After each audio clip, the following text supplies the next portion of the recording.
שלום לכולם, ברוכים הבאים לערוץ שלי, הכל על קלפי טארו. אני רוצה קצת לספר לכם מה זה קלפי טארו ולהסביר מה כל החידה הזאת שכולם קצת חוששים ממנה.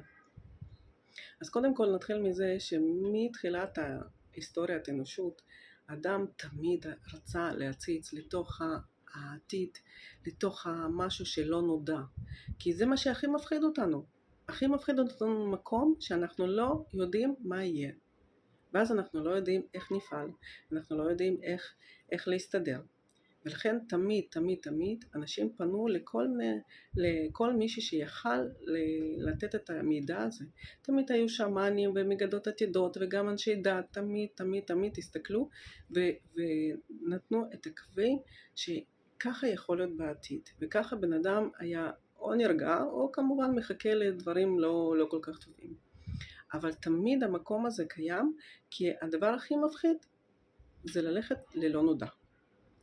קלפי טארו, מה שאני מכירה, אני לא מגדה עתידות, ואני לא אומרת שאם אני ראיתי משהו בקלפים, זה אומר שככה ייראה העתיד, לא. קלפי טארו, שאני מכירה, הם נותנים את הקווי הסתברות של עתיד.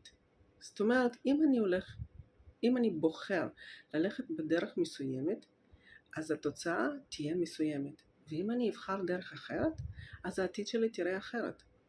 אבל מה שטוב בקלפי טארו, אני יכולה לראות את הדרכים האלה, ולבחור איפה ללכת נכון, או אפילו לקבל עצה מהקלפים, איך ללכת ומה לעשות. בערוץ הזה, אני כל פעם אשים סרטון, עם הסבר איך עובדים קלפי טארו, איך הם מסבירים. יכול להיות שגם נשים פתיחות אם אתם תרצו, פתיחות קלפים, אני אסביר אותם. מישהו שירצה ללמוד קלפי טארו, זה גם אפשרות.